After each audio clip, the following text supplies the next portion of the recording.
좀 내용이 많은데요. 30분 시간 지키도록 하겠습니다. 이게 이제 관아에 대한 연구인데 오늘 관아에 대한 얘기는 잘 안 나왔어요, 사실은. 예, 저는 또 그 아산에 그 세고 관아가 주로 터만 남아 있고 온전한 형태가 없는데, 저 뭐 콘텐츠 활용 문제로 한다는 게 참 앞서가는 부분이 없지 않아 있어요. 예, 그런데 이게 모티베이션이 돼가지고 혹시 뭐 관아 복원이나 이런 쪽에 관심을 갖게 되지 않을까 싶은 마음에서 준비를 했습니다. 저희가 조선의 3대 도적 하면은 홍길동, 임꺽정, 장기투산을 꼽거든요. 근데 이들의 공통점이 있어요. 관아를 습격해서 수령의 재물을 빼앗고 가난한 백성들에게 나눠주거든요. 이것들이 이제 뭐 만화, 드라마, 영화에 이제 등장을 하고 해서 이게 인기 있는 캐릭터 중에 하나예요. 그러다 보니까 이 관아에 대해서 사실은 이미지가 그렇게 좋지는 않아요, 저희가 볼 때. 그래서 이번 그 세미나를 통해서 관아에 대한 이미지가 그런 부정적인 이미지를 좀 벗어났으면 하는 마음에서 오늘 준비를 했습니다. 생활문화와 콘텐츠로서의 활용 방안에 대해서 간단하게 하고 넘어가겠습니다. 먼저 연구 방향 및 목차입니다. 관아는 수령과 관속들이 생활하던 곳이고요. 많은 공빈과 사빈들이 묵어가는 생활 공간이었습니다. 제 연구는 신창현, 아산현, 온양군의 관아와 관련지어서 조선시대 관아 및 주별 생활상을 살펴보고 관아와 관련된 콘텐츠 발굴과 활용 가치에 대한 영역입니다. 목차는 아래 자료를 참고하시기 바랍니다. 그 다음에 그 관아에서 뭐 이제 동원 문화와 수령의 이 직임에 대해서 간략히 제가 정리를 했는데요. 그 온양은 탕치의 목적으로 여러 왕과 왕족들이 다녀갔습니다. 그래서 수령은 온천욕을 위해 온양 고을을 방문하는 왕족들을 보살필 의무가 있었고요. 왕족들이 농번기에 데려와서 농사 및 관아 업무에 지장을 주는 일이 있었고, 심지어 세조의 부인인 정의왕후 윤씨는요, 온양 행궁에서 죽기까지 합니다. 이때 수령이 물론 대처를 잘해서 공로를 인정받아서 나중에 포상을 받게 됩니다. 수시로 중앙에서요, 감사를 보내서 수령의 인물력을 평가했고요. 그리고 평가가 안 좋으면 인사조치했습니다. 그 감사 결과 보고서가 어찌 보면 고을의 평가 기준이 된 거죠.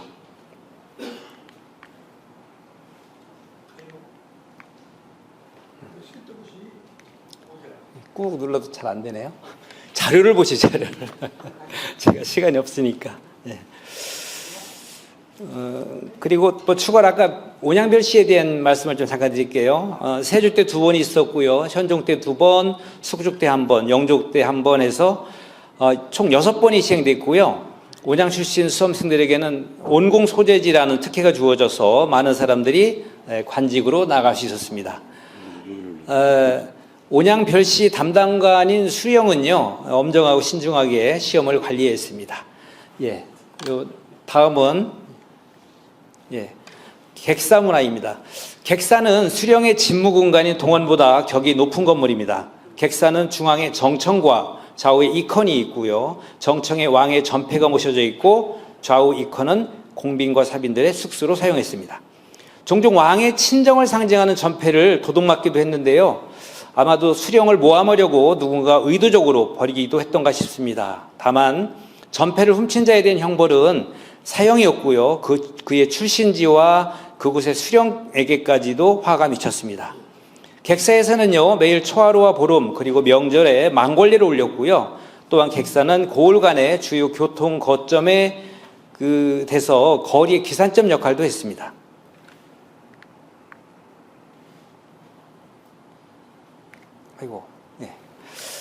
다음은 향청 문화입니다. 향청은 양반들의 수령에 대한 자문과 견제를 위한 행정 조직이었습니다. 향청은 수령과 아전들의 잘못을 규찰하였고요. 시정이 필요하거나 중대한 문제를 위해서는 상급기관에 보고하거나 조정의 장계를 올리기도 했습니다. 장계에 의해서 세조 때인 1459년에 아산현이 6년간 혁파된 적도 있었습니다. 향청에는 좌수와 별감이 상주하였고요. 마을에서 세금을 징수할 대표자를 선임할 인사권이 있었습니다. 향청의 재원은 쌀, 포목, 장시 자릿세, 부역 등 마을에서 걷는 잡세였습니다. 답은 형청문화입니다. 형청은 반인륜적 살인사건 등을 다루었습니다. 부모의 묘를 함부로 파내어 소각하거나 노비를 사사로이 처형하거나 전쟁 중이라도 부모상을 당하면 상례예를 갖추어야 했습니다. 감옥은 관화 입구에 있었고요. 과거에는 둥근 담으로 둘러쳐져 있어서 원옥으로 불렸습니다. 수용자들은 하루에 2차례 유류 간식을 제공받았고요. 형편이 안 되면 노역을 하거나 굶주렸습니다. 1703년 숙종대에는 온양과 천안 사이에 도적을 토벌하기 위해서 해미에 있던 토포형이 잠시 온양군으로 옮겨진 적도 있었습니다. 다음은 질청문화입니다. 질청은 이방을 비롯한 육방의 아전들이 소관 업무를 보던 곳입니다. 아전은 중인신분이고 고을의 토착 세력이면서 양반 사이의 안정에 기여했으며 수령의 통치 행정을 보좌하면서 양반과 기층민 사이인 중간지대에서 독자적인 서민 문화를 만들어냈습니다. 아전들은 행정예규, 법전의 이해에도 능했고요. 주민들의 탄원서도 대신 작성해 줄 정도로 행정 서비스도 제공했습니다.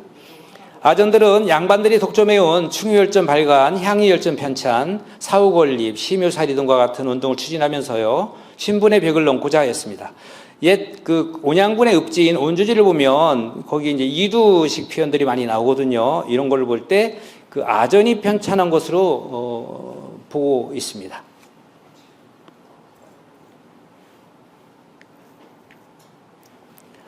다음은 그 교방과 관노문화입니다. 관아에는 기생과 노비가 딸려 있었는데요. 기생이 머물렀던 것을 교방이라 하고 호장의 감독을 받았고요. 매달 2번씩 출석 체크를 받았습니다. 수령이 고을 기생에게 수청을 요구하는 것은 불법이었지만요. 실제로 관리들의 그 기생과의 동침은 묵인된 관행이었습니다. 관노비들은 관아에서 심부름 등 허든 일에 종사하면서 잡다한 공무를 수행하였고요. 수죽과 같이 부리는 노비가 없으면 관아는 돌아가지 않았습니다. 신공을 거부한 도망노비의 증가는 양반들의 생계는 물론 왕실과 기관의 재정적 적자를 가져왔고요. 노비 소유권과 관련된 소송으로 업무가 마비될 정도였습니다. 다음은 관주와 내화 문화입니다. 관아의 음식은 관주와 관청에서 맡았습니다. 관아에서 음식의 제공은 수령의 통치 행위 중에 하나였습니다. 관아가 주관이 되어 고을의 노인들을 초대하여 양노연을 베풀기도 하였고요. 관아의 음식은 고을 선비들과 수령이 회유할 때에도 제공됐고요. 수령의 중요한 업무 중의 하나인 학문을 권하고 장려하는 활동에 중요한 역할을 하였습니다. 수령은 지역적 특성이 가미된 관아 음식을 먹으면서 생활해 했고요. 부임지 토속 음식이 입에 맞지 않아서 힘들어하는 경우도 있었습니다. 해서 수령은 주방에서 요리하는 사람들을 감독하고 요리법을 직접 지도하며 개선시키기도 하였습니다. 내하는 수령의 관사이고요. 사랑채와 행랑채가 곁들여져 수령의 권속들과 노비들이 기거했습니다. 다음은 그 관아 주변의 생활 문화에서요. 가정의례와 일상 생활에 대해서 말씀드리겠습니다. 가정의례에서 예와 효의 실천은 근본이었습니다. 의례와 관련해서는요. 왕도 예외가 아니었습니다. 현종은 온양행궁에 행차했을 때 신분을 구별하지 않고 80세 이상 노인에게 직무가 없는 벼슬인 통정대부의 첩지를 내리기도 했습니다. 왕실의 초상이 나면요. 온 백성이 소복을 입고 전국에 빈소를 차리고 곡을 해야 했습니다. 이를 어기면 관리는 관직을 박탈당했습니다. 공동체 생활상입니다. 대표적인 것이 향약입니다. 두레와 같은 노동 조직도 큰 역할을 했지만요. 향촌 자치제를 실행하기 위해 향약을 권장하기 시작하였고요. 향약의 발달로 농촌 사회는 변모하기 시작했습니다. 군현 단위의 향약보다 범위는 좁았지만 동약, 지금 동계라고 하죠. 동약이 있어서 신분 질서가 안정화되었고요. 공동체 의식이 높아졌습니다. 관아에서 쓸 땔감을 마련하는 초군이라는 노동부대도 있었습니다.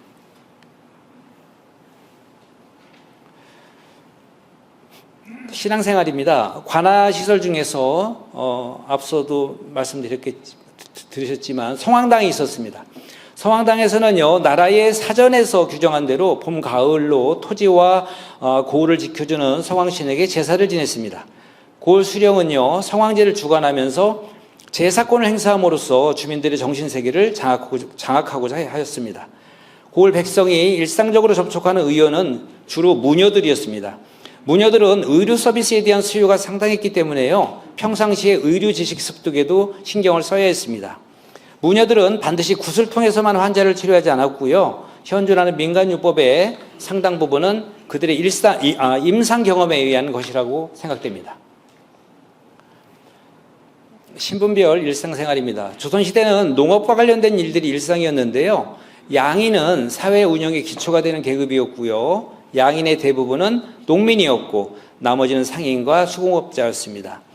경직도 등을 통해서 보면요, 농가의 생활 모습을 알 수 있는데요. 양인들은 주로 농업과 누에치기, 그다음에 비단 짜는 일을 하였습니다. 암행어사는 온양 양인들이 아산현의 조창까지 대동미를 실어다 바치는 그 번거로움을 해소시켜주기 위해서 현지에서 세금을 내도록 하는 조치를 취한 적도 있습니다.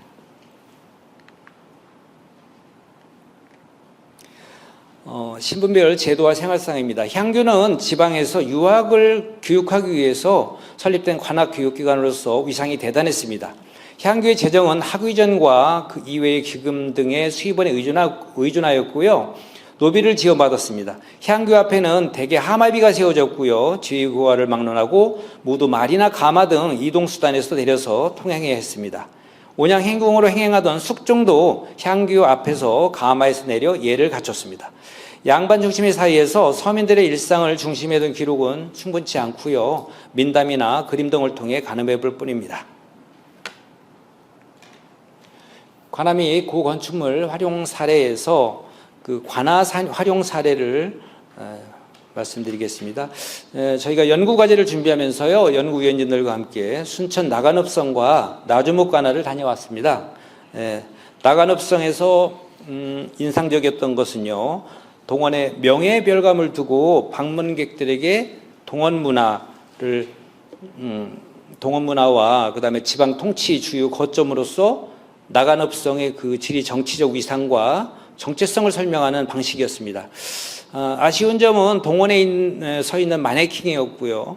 또한 일제 강점기 동안 읍성 철거령으로 성을 훼손하고 문화 말살 정책을 시도했던 어떤 그 역사적 사실이 있죠. 근데 그 나간읍성에서 일본의 전통놀이인 완하게 일명 고리던지기가 우리 전통놀이와 함께 행해지고 있더라고요. 그런 상황은 개선이 필요해 보였습니다. 나주목 관아의 프로그램과 관련해서는요, 깊은 인상을 받은 것은 나주목 문화관하고 나주목사 내야 금악헌이었는데요. 그 나주목 문화관은 ICT 기반 체험형 전시 공간을 구축해서 그 대형 공면 스크린에다가 가마 형태의 시뮬레이터가 인상적이었고요. 금악현에서는 전통 한옥 숙박 체험을 할 수 있는데요. 숙박은 그 문화재 그 활용의 모험 사례로서 벤치마킹의 대상이 되고 있었습니다. 고근대 건축물 활용 사례입니다. 그 문화재의 보존과 활용적인 측면을 살리기 위해서는 주로 복원과 보수 등을 염두에 두지만요, 희고적 기억과 이야기를 전하는 방식은 박물관이나 전시관을 통해서도 주변 인프라들과 또 연계시켜서 역사에 대한 기억을 공유하는 방식도 가능하다고 봅니다. 여기 제가 다녀온 것 중에 군산 근대 역사 박물관은요, 역사는 미래가 된다라는 모토로 운영 중이었고요. 과거 무역항이자 해상 물류의 유통의 중심지였던 옛 군산의 모습과 근대 문화자원을 전시해서 국제 무역항 군산의 모습을 보여주면서 주변의 근대 문화유산들을 하나의 벨트를 묶어서 군산의 근대의 모습과 역사를 이해하는 데 도움을 주고 있었습니다. 아산의 세곡 관아와 가까이 위치하고 있는 향교를 교육과 문화기관으로 재청재하기 위한 것도 하나의 방법인데요. 전통적인 교육 기능의 부활보다는 공교육과의 연계와 시민들의 생활 양식과 접목시켜서 활용 가능성을 모색하면 어떨까 생각해 보았습니다. 그 서원의 활용과 관련해서도요, 역사교육, 사회교육, 학문 토론 등 서원의 지성적 가치에 초점을 맞춰서 선비의 지성문화를 계승하고 특화시키면 어떨까 생각해 보았습니다.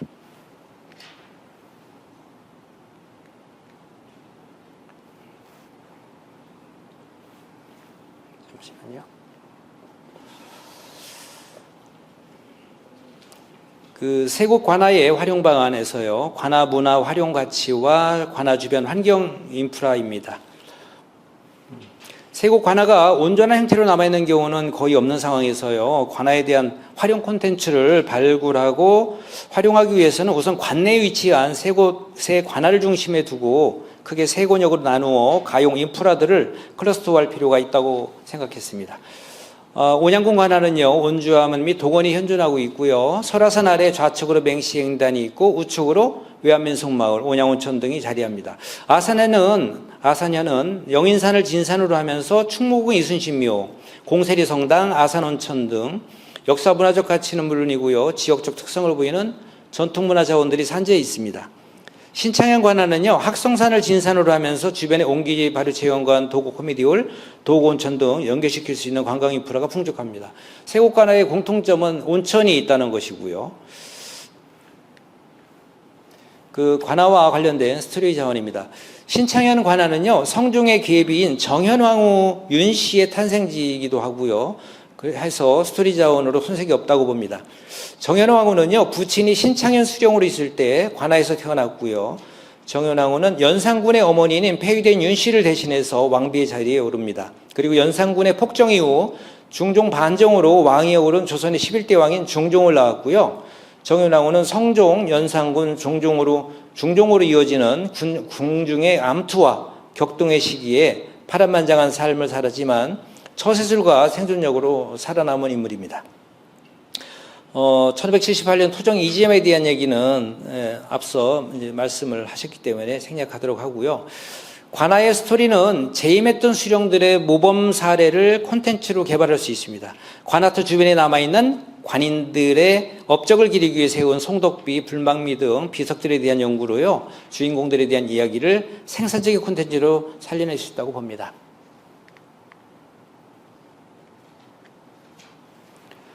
다음은 시설과 공간의 활용입니다. 자연에서 얻은 재료를 이용한 건축물에는 그 생명의 기한이 있죠. 건축물은 사람을 품고 사람의 온기가 있어야 생명을 갖게 됩니다. 온양군 관아의 경우에요, 현존하는 동원 공간의 활용을 모색해 봐야 합니다. 연구가들을 활용한 주로 예술가들을 활용해서 많이 쓰는 레지던시 지원 사업 같은 것도 하나의 방편이 될 수 있고요. 현재 세곡 관아는요, 흔적만 남아있지만 만일 일부 관아 복원이 이루어진다면 나주목 내하의 숙박체업처럼 건축물 활용도 측면에서 높은 호응을 얻을 수 있는 내하 복원도 하나의 대안이라고 생각합니다. 세곡 관아의 공통점은 관아타 주변에 초등학교가 있다는 점입니다. 하여 학교 교육과 연계시키면 관아 유적이 지역사적, 문화사적 의미에서 생생한 체험 회장이 될 수 있다고 봅니다. 스마트 기기를 통한 관아 체험입니다. 관아는 IT 기술을 접목할 때요, 공간에 대한 정체성을 높일 수 있고 창작 콘텐츠 개발도 활발해진다고 봅니다. 만일 관아는 실제하지 않고 터만 존재할 경우 관아 원형에 대한 수치들을 정확하게 적용시킨 그래픽 기술을 활용해서 시각화 작업으로 건축물 배경 등의 원형을 보존할 수 있고요. 스마트 기기의 휴대가 일상의 우리의 삶과 관련해서 관아 콘텐츠를 접목시키는 방법도 끊임없이 시도해야 한다고 생각합니다. 실제하지 않는 관아라 하더라도 인간 친화적인 3D 콘텐츠는요, 체험객들에게 흥미와 몰입감을 주어서 역사문화적 정보는 물론이고 장소성과 그 가치를 강화시켜 줄 것이라고 생각합니다. 스마트폰의 일반화가 되어 있는 상황에서 학교 교육에서도요, 유비쿼터스 러닝이라는 새로운 교육 패러다임을 가속화시키고 있고요. 이제 올해부터는 디지털 교과서도 만들어지고 있다고 그러는데요. 그런 교과 활동을 지역사회 교육 인프라와 연결시켜서 창의적 학습의 장을 확산시키는 추세, 그렇게 가능하다고 봅니다. 그 지자체와 교육기관은 지역 내 문학 자원지도를 만들고요, 학습 현장에서 학습자에게 지원할 수 있는 시스템 마련과 콘텐츠 개발에도 지원을 해야 한다고 생각합니다.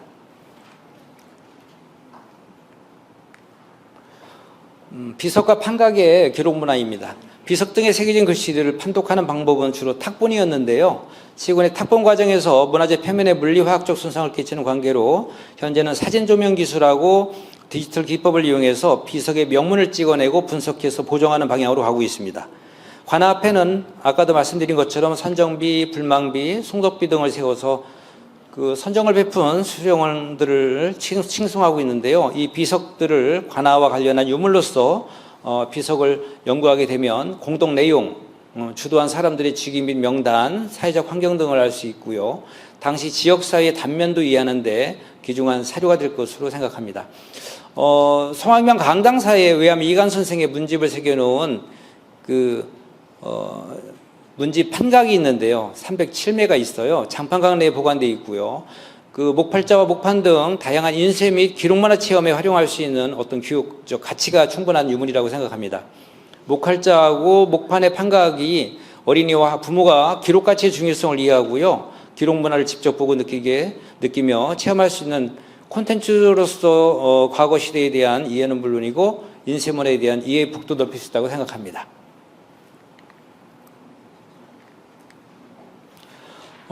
다음은 유교 문화 콘텐츠 발굴입니다. 유교의 선비 정신은 인간관계가 파편화되고 있는 현실에서 대안이 될 수 있다고 생각합니다. 청년들에게 선비 정신의 중요성을 인식시키고요. 콘텐츠를 발굴해서 청년 세대와 유기적으로 소통할 수 있는 정신문화로 확산시켜 나가다고 봅니다. 고전 읽기하고요. 국학 아카데미를 통해서 유학적 소양을 길러주고 개인을 수양하면서 세상과 소통하고자 했던 선비 정신을 받아들이고 미래 사회가 요구하는 그런 혁신적 사고로 다양한 비전을 품도록 해야 한다고 생각합니다. 유교 관련 유무형 문화유산을 지자체와 주민들이 적극적으로 원형적 모습을 지켜나가면서 활용 방안을 모색할 때 유교 문화는 가치를 갖게 되고 창조와 소통의 매개체가 될 수 있다고 보고요. 유교 관련 자원에 대한 DB화와 생활 밀착형 플랫폼이 만들어져야 한다고 생각합니다. 관아의 주방과 음식입니다. 지역 특성에 맞게 지역 토산물을 이용해서 관아의 음식 문화와 접목시키면 음식 콘텐츠 개발이 가능하다고 보고요. 고령화 사회를 맞이해서 치아가 부실하고 소화력이 약한 노인들을 위한 쑥깍두기, 섭산적, 타락죽 등 배려 음식을 일반화하는 방법도 있습니다. 쑥깍두기는요, 깍두기를 담그기 전에 물을 한번 살짝 쪄서 담금으로써 씹기 편하고요. 섭산적은 쇠고기를 넓게 저며서 양념을 하고 구운 음식으로 씹기 좋고요. 타락죽은 우유가 가미되어 영양가가 높고 소화가 잘 되는 음식입니다. 온양 음식 중에는요, 진잎국, 일명 김치국이라고 하는데요. 돼지뼈하고 내장, 그다음에 끓여낸 육수에다가 김치, 두부, 양념 넣고 그런 방식이 있고요. 그런 얼큰한 국들이 있어요. 그다음에 돼지밥이라는 음식도 있더라고요, 보니까. 처음에 쌀, 돼지고기, 김치, 양념을 같이 넣고 밥을 짓고요. 한식 방식인데, 맹사성의 8대 손인 맹수형의 부인 해주 최씨가 최씨 음식법에서 전해주는 방법이고요. 음식의 종류와 조리법을 보면은 거기 또 서귀편, 앵두편, 가지김치, 토랑김치, 계란국수 등 조선시대 아산 지역의 토속 음식을 볼 수 있습니다. 문로 및 누각 활용 콘텐츠인데요. 신창에는 공복정이 있었고요. 지금 온양군 그쪽에 맹시장던 옆에는 구기정이 있죠. 그 다음에 문로는 아산현에 있고요. 이 선비들이 자연 속에서 풍류를 즐기면서 정신수양의 장소로 활용했던 건축물로 보이고요. 특히 풍류 정신은 우리의 차문화와 관련시킬 수 있다고 보고요. 그래서 선비들은 정자, 누각 등에서 차를 즐기면서 자연의 이치를 깨달았다고 보고요. 차문화를 누정의 자연 친화적인 공간에 활용한다면 단지 차를 음용하는 것뿐만 아니라 자신의 내면을 다스리고 이웃과 삶의 지혜를 나누는 교감의 장이 될 수 있다고 봅니다. 또한 예절교육, 문화강좌, 전통원래, 성식 등의 장소로도 이용할 수 있습니다. 대학 지역 간 협업관계 구축입니다. 대학은 지역사회에 분리될 수 없는 기관이고요. 지역의 전통문화를 함께 개선 발전시켜 나갈 책무가 있다고 봅니다. 지자체도 대학에서 시도할 수 있는 인력 양성, 연구개발, 산학협력 등을 통해 지원을 통해 전략적 제휴와 교류 협력을 해야 한다고 봅니다. 협업으로 가능한 분야는요. 첫째, 지역 관화에 대한 장소성 강화를 위한 스토리텔링이고요. 두 번째, 디지털 아카이브 활용입니다. 현재 우리 아산학 연구소 아카이브가 개설되어 있고요. 지역 주민이나 공동체를 참여시켜서 주민 스스로가 기록의 주체가 되도록 유도하고 디지털 기록을 공유할 목적으로 저희가 마련했습니다. 세 번째로 메타버스 콘텐츠 구축입니다. 메타버스는 관해의 장소성, 역사성, 목적성, 정체성을 현실적으로 온전히 되살릴 수 없는 상황에서 3차원의 가상세계로 실제와 가상을 연동해서 온 오프라인 상에서 만나게 하는 수단이 될 수 있다고 봅니다. 네 번째로 지역의 변화상 및 기록의 자원화입니다. 다섯 번째로 역사문화 강좌 및 퀴즈데이 등을 통해 공동체 의식을 높일 수도 있습니다. 관광자원화 전략에서 변화하는 여행 트렌드에서 간략히 말씀드리겠습니다. 우리의 삶에는 생생하고 신선한 안정감이 필요하죠. 오래 살아온 집이나 직장에는 어떤 마음의 상처가 있을 수 있고요. 내가 살아가는 도시 곳곳에 아픈 기억들이 산재할 수 있습니다. 해서 상처를 주었던 기억을 지워줄 관광여행이 필요한 것이죠. 최근 몇 년간 여행의 트렌드가 바뀌고 있습니다. 일반적이면서도 다소 세대별 차이를 보이며 변화하고 있는데요. 일반인들은 가까운 곳 여행, 혼자 떠나는 여행, 낯선 도시 여행, TV나 영화 속 장소 여행 등을 즐기고 있고요. 최근 MZ세대들의 경우에는 경험과 체험, 휴식과 자기만족, 맛집, 인스타 등의 SNS 기록을 남기는 것을 중요시하는 여행을 즐기고 있습니다. 특히 시골 체험 여행, 그 다음에 독재 숙박 상품, 시골 하룻밤 상품, 그리고 세월의 흔적을 느낄 수 있는 고택과 같은 다양한 시골집 숙소를 찾는 이용객들이 늘고 있습니다. 이거를 관아의 숙박 체험과 연결시키면 효과가 있을 것으로 사료되고요. 전통 문화 공간의 활용성입니다. 전통 문화재가 있는 공간의 창의적 활용 방안은요, 참신한 콘텐츠를 발굴하고 공간 자원의 부가가치를 높이는 일이라고 생각하고요. 문화산업과 전통 문화의 창조적 계승은 대중성을 염두에 두고 현대적 감각으로 재해석하는 노력이 요구된다고 생각합니다. 도보나 차량으로 이동이 가능한 주변의 지역 자원들과 하이브리드형 문화공간을 조성해서요, 활용하는 방식인데요. 하이브리드형 문화공간은요, 신창현, 아산현, 온양군 주변에 전통문화재에 담긴 장점을 극대화해서 융복합하는 콘텐츠가 됩니다.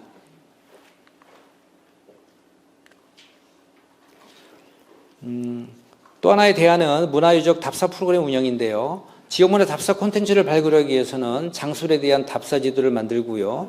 장소적 특성을 이미지로 일러스트화해서 한눈에 볼 수 있도록 하는 작업이 요구됩니다.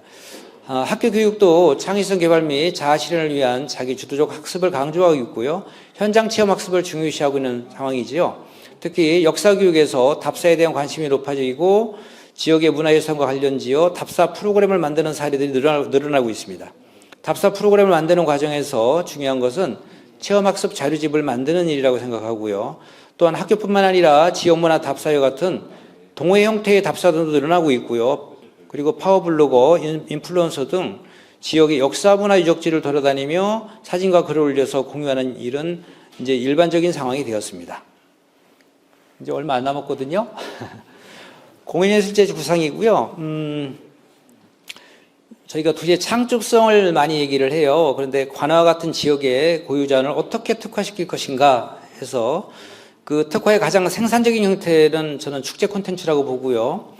고유 자원에다가 전통성과 시대성을 담아서 새로운 가치를 부여하고 지역민들이 자부심을 느끼고 그것을 향유하고자 하는 욕구가 생겨나도록 자극해야 한다고 생각합니다. 도시들은요, 이제 아이템 경쟁 중이고요. 중요 아이템은 지역의 문화적 토대 위에서 축제로 실현되고 있습니다. 축제 콘텐츠가 만들어지기 위해서는요, 문화예술 정보가 다양한 자원들과 연계시켜야 하고요. 다양한 문화의 전문 인력과 유기적인 융합도 필요하다고 생각합니다.